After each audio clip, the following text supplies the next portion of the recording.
Manchester City imethibitisha kumsajili kiungo wa kimataifa wa Morocco Ayoub Bouhadi kutoka Lille ya Ufaransa kwa mkataba wa miaka 5 utakaomweka Etihad Stadium hadi mwaka 2031. Mchezaji huyo mwenye umri wa miaka 18 anatajwa kuwa miongoni mwa vipaji vinavyong'aa zaidi katika kizazi kipya cha soka duniani.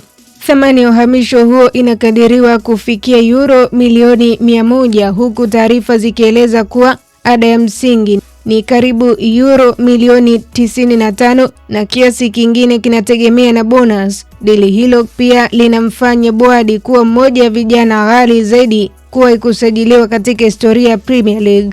Bouhadi amefika Manchester City akiwa na sifa kubwa baada ya kuonesha kiwango cha kuvutia akiwa na Lille na hasa kwenye kombe la dunia 2026 akiwa na timu yake ya taifa ya Morocco. Alikuwa sehemu muhimu ya kikosi cha Morocco kilichofika hatua ya robo finali ya mashindano hayo, akianza katika michezo 5 kati ya 6 ya timu yake. Kabla ya hapo alikuwa tayari amejiimarisha katika kikosi cha Lille baada ya kuanza kucheza soka la kiwango cha juu akiwa na umri mdogo sana. Kwa mujibu wa Manchester City, Bouhadi amecheza jumla ya mechi 96 akiwa Lille na amefikisha mechi 8 akiwa na timu ya taifa ya Morocco. Usajili wake una muhimu mkubwa katika mpango mpya Manchester City wa kujenga upya safu yake ya kiungo. Manchester City pia wamepoteza wachezaji muhimu katika eneo hilo akiwemo Rodri amejiunga na Barcelona na Bernardo Silva. Hata hivyo, ujio wa Bouhadi unaonekana kuwa sehemu ya mkakati wa kuunda kiungo kipya cha timu.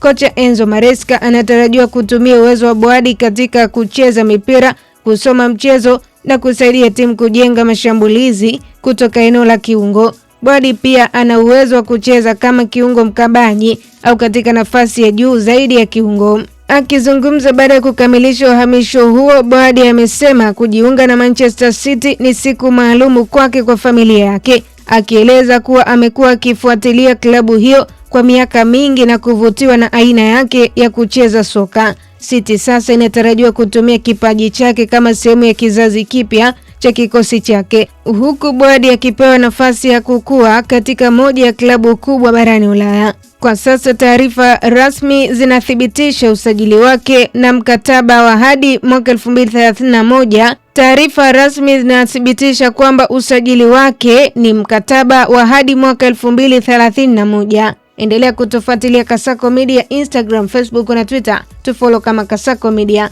Mimi naitwa Official Diaga.